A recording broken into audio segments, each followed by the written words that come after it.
Passamos a apresentar os 4 Evangelhos, Revelação da Revelação, Jean Baptiste Rustin. Narração, Paulo de Moraes.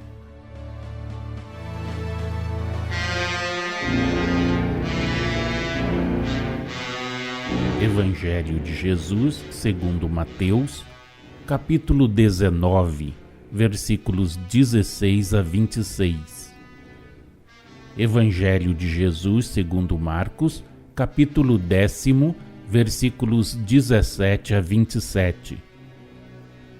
Evangelho de Jesus segundo Lucas, capítulo 18, versículos 18 a 27. O jovem rico, o perigo das riquezas. Ao sair Jesus para se pôr a caminho, um moço correu e, ajoelhando-se-lhe aos pés, lhe perguntou: Bom mestre, que devo fazer para alcançar a vida eterna? Respondeu Jesus: Por que me chamas bom? Ninguém é bom senão um, que é Deus. Conheces os mandamentos: não matarás, não adulterarás, não furtarás, não dirás falso testemunho, não defraudarás, honra teu pai e a tua mãe, e amarás o teu próximo como a ti mesmo. Ele lhe replicou: Mestre, tudo isso tenho guardado desde a minha meninice. Jesus, contemplando-o, gostou dele e disse-lhe: Uma coisa te falta. Vai, vende tudo o que tens e dá-o aos pobres, e terás um tesouro no céu. Depois vem e segue-me. Mas o jovem, entristecendo-se com essas palavras, retirou-se pesaroso, porque possuía muitos bens. Jesus, olhando ao redor de si, disse a seus discípulos: Quão dificilmente entrarão no reino de Deus os que têm riquezas. Os discípulos ficaram surpreendidos com essas palavras, mas Jesus tornou a dizer-lhes: Filhos, quão difícil é para os que confiam nas riquezas entrar no reino de Deus. É mais fácil passar um camelo pelo fundo de uma agulha do que entrar um rico no reino de Deus. Eles ficaram ainda mais admirados, dizendo entre si: Quem pode então ser salvo? Jesus, olhando para eles, disse: Aos homens é isto impossível, mas a Deus tudo é possível. Número 239. O moço, impelido por uma influência espiritual a ir ter com Jesus, tinha que servir de exemplo e de lição aos que o cercavam.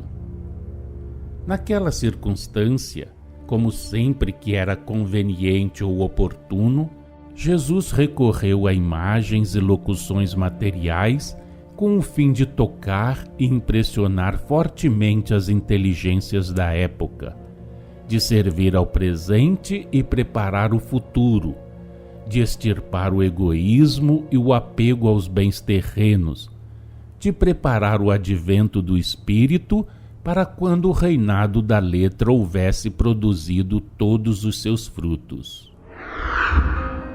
Os versículos 16 e 17 do capítulo 19 de Mateus, versículos 17 e 18 do capítulo 10 de Marcos e versículos 18 e 19 do capítulo 18 de Lucas, com esta observação: só Deus é bom, Jesus proscrevia de antemão toda a divindade que os homens, sabia-o ele pela sua presciência, lhe haviam de atribuir. Dá a entender e deveram tê-lo notado mais cedo, que conquanto se cognominasse de Filho de Deus, conquanto o anjo tivesse designado por Filho do Altíssimo na revelação feita a Maria, ele não se considerava Deus, de quem, falando mais tarde, disse ser o único Deus verdadeiro, uno, indivisível, criador incriado, que cria, mas não pelo fracionamento da sua essência. Se assim não fora, o qualificativo de bom lhe pertencia a ele, Jesus, que era bom por excelência, entre e acima dos homens.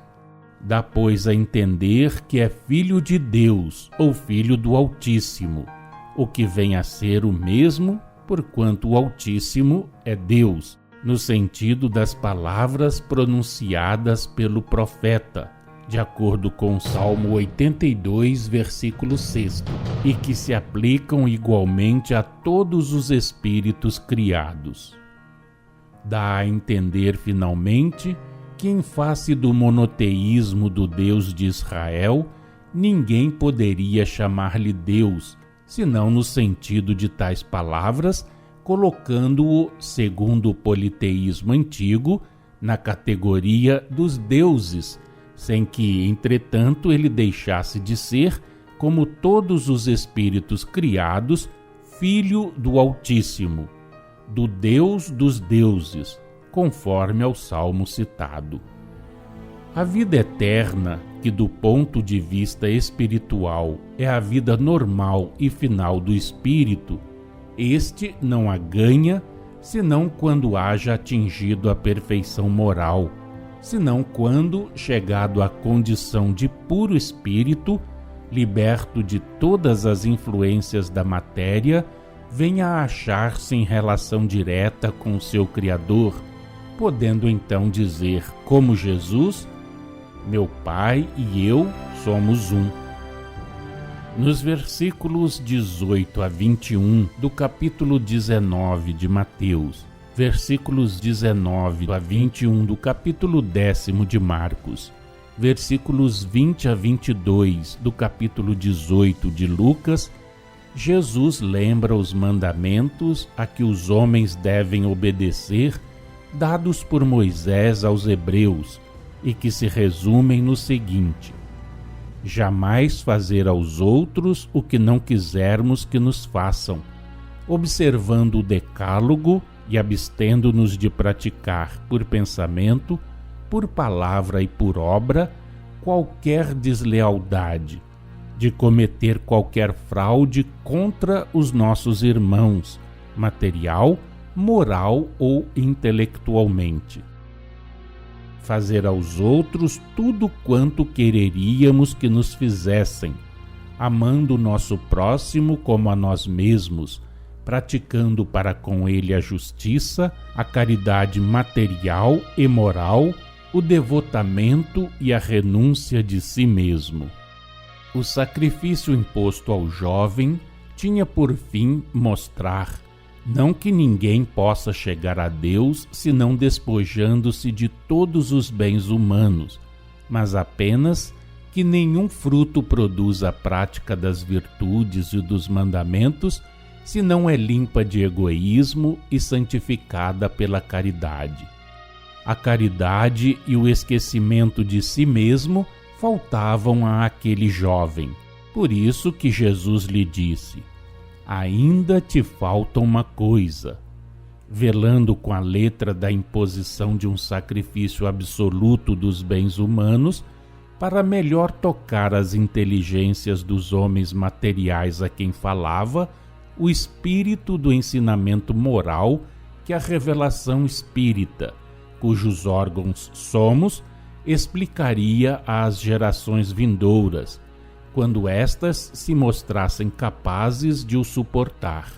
Esse ensinamento era o de que onde está o tesouro, lá também está sempre o coração.